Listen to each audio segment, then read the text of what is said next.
एक कारोबारी इंसान जो है वो हमेशा सोचता है कि जी मैं अपने कारोबार में ही पैसा लगाऊं, मैक्सिमम पैसा लगाऊं।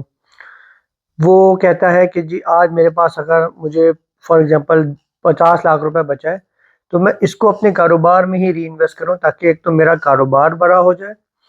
दूसरे नंबर पे वो ये कहता है कि मुझे मेरे कारोबार से ज़्यादा प्रॉफिट आता है एज़ कम्पेयर टू मैं कहीं और इन्वेस्ट करूं, फॉर एग्जांपल गोल्ड में, किसी क्रिप्टो करेंसी में, स्टॉक मार्केट में या रियल एस्टेट वगैरह में।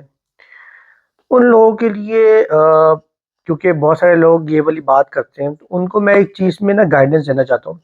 देखिए, जब हम बात करते हैं ना रियल एस्टेट में, तो ये इसकी एक एजुकेशन है। फॉर एग्जांपल अगर कोई भी इंसान कोई भी कारोबार करता है, तो उस कारोबार के उस बंदे ने एजुकेशन ली है, उसमें एक्सपीरियंस हासिल किया है और फिर वो उसको करता है। अगर फॉर एग्जांपल मैं उसको जाके बोलना शुरू कर दूँ कि जी आप ये कारोबार ऐसे नहीं, आप गलत चलाते हैं जी, इसको ऐसे चलाएँ, या इस कारोबार में ऐसे नहीं होता, इतना नहीं होता, तो वो उस बंदे को गुस्सा आएगा या वो मुझे कह सकते हैं यार आपको आपको क्या पता। इसी तरह मैं भी अपने क्लाइंट्स और बाकी सब लोगों से कहता हूँ कि जब हम कंसल्टेंट्स आपको एक एडवाइस करते हैं ना, तो हमारी एडवाइस को आप लोग फॉलो किया करें।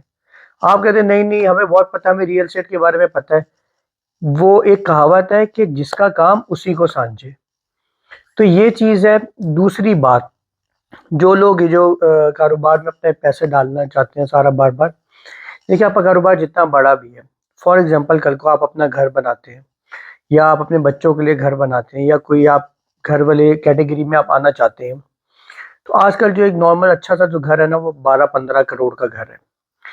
अब अगर आप अपने कारोबार में इन्वेस्ट करते जाएंगे करते जाएंगे करते जाएंगे, एक टाइम आएगा कि जब आपने घर बनाने या कुछ करना है, आप अपने कारोबार से जब 12-15 करोड़ रुपए निकालते हैं ना, अगर आपका कारोबार 1 अरब रुपए का भी है ना, तो वो लड़खड़ा जाएगा।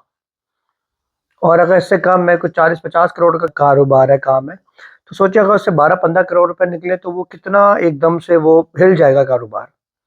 कारोबार हिले ना, ये सारे मसले मसाइल ना हो, इस वजह से मैं हमेशा रिकमेंडेशन करता हूँ अपने क्लाइंट्स को और सबको कि आप लोग चीज़ों को इंस्टॉलमेंट्स पे खरीदें। अब एक और साहब हैं, वो कहते हैं कि जी नहीं मैं तो जी कैश पे लूँगा, इंस्टॉलमेंट्स पे लेता नहीं हूँ। तो भाई जब आप कैश पे लेने जाएँगे तो आप फँस सकते हैं। कैश पे भी आप 3-4 करोड़ की जब चीज़ लेंगे तो एक साथ आपने कहीं से पैसा निकालना है ना। कारोबारी इंसान का पैसा कभी भी बैंक में नहीं होता। जब आप कहीं से निकालेंगे तो डेफ़िनेटली जब बिज़नेस से निकलेगा तो बिज़नेस को इफ़ेक्ट होगा। उससे बहुत बेहतर है कि आप इंस्टॉलमेंट्स वाली चीज़ें लें।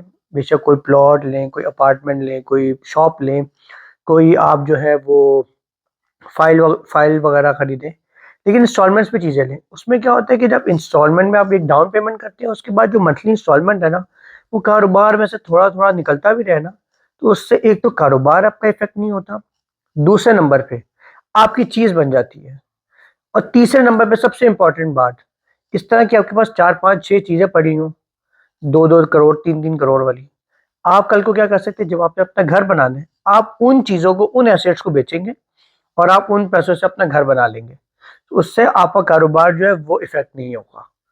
कारोबार बढ़ता भी रहेगा और मामलात भी चलेंगे। लेकिन अगर आप कारोबार से पैसा निकालेंगे, तो जैसे मैंने हमेशा पहले बताया कि अगर 1 अरब का भी कारोबार हो ना, उसमें से भी 12-15 करोड़ रुपए निकले ना, तो एक दफ़ा काम ना हिल जाता है।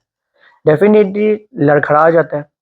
इस चीज़ से बचें और इन्वेस्टमेंट का हमेशा सोचें, हमेशा स्टेप लें। सिर्फ़ ये ना सोचें कि मैं अपने कारोबार में डालूँ, सिर्फ रियल एस्टेट में नहीं, डिफरेंट जगहों पे आप इन्वेस्टमेंट करें और ज़रूर इन्वेस्टमेंट ज़रूर करें। Thank you.